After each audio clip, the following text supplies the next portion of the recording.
ಈ A C shed ಮಾಡಬೇಕಾದ್ರೆ ಎಲ್ಲರೂ ಈ ಥರ ಒಂದು ತಪ್ಪು ಮಾಡ್ತಾರೆ. ಏನು ಗೊತ್ತಾ, ಯಾರೋ ಮೇಸ್ತ್ರಿ ಬಂದವ್ರೆ ನೋಡಿ, ಟ್ಯೂಬ್ ಲೆವೆಲ್ ಏನು ತೆಗ್ದಿಲ್ಲ, ಫಸ್ಟ್ನೇ ಬಂದು ಪಾಯ ಮಾಡಿಬಿಟ್ಟಾರೆ ನೋಡಿ. ನಾವು ಬೆಳಗ್ಗೆ ಬಂದು ಎಲ್ಲ ದಾರ ಹಾಕಿ ಟ್ಯೂಬ್ ಲೆವೆಲ್ ಹಾಕಿ ಲೆವೆಲ್ಲಾಗಿ ದಾರ ಕಟ್ಟರೆ ಈ ಲಾಸ್ಟ್ಗೂ ಆ ಲಾಸ್ಟ್ಗೂ 4 ಅಡಿ ಡಿಫ್ರೆನ್ಸ್ ಬರ್ತಾಯಿದೆ.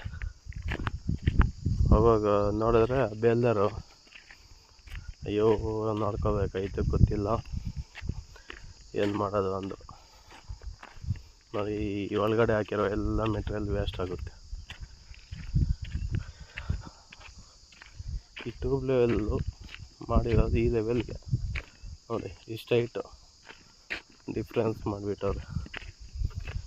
ಫಸ್ಟ್ ಮಾಡಬೇಕಾಗಿರೋದು, ನಾವು ಯಾವತ್ತೇ ಆದರೂ ಫಸ್ಟು ಮಣ್ಣಲ್ಲೇ ಟ್ಯೂಬ್ ಲೆವೆಲ್ ಮಾಡಿಸ್ಬೇಕು.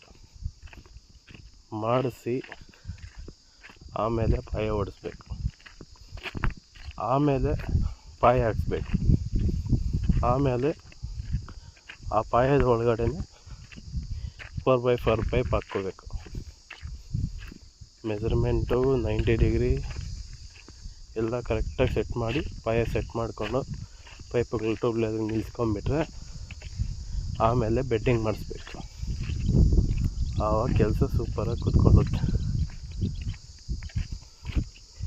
ಆ ಥರ ಎಲ್ಲೇ ಮಾಡಲ್ಲ ನೋಡಿ. ಎಷ್ಟು ಡಿಫ್ರೆನ್ಸ್ ಐತಿ, ದಾರ ನೋಡಿ ಕಾಣಿಸ್ತೈತಿ ಎಲ್ಲಿಗಡೆ ಎಷ್ಟು ಡಿಫ್ರೆನ್ಸ್, 4 ಅಡಿ ಡಿಫ್ರೆನ್ಸ್ ಐತೆ ಲಾಸ್ಟು ಇಲ್ಲಷ್ಟು.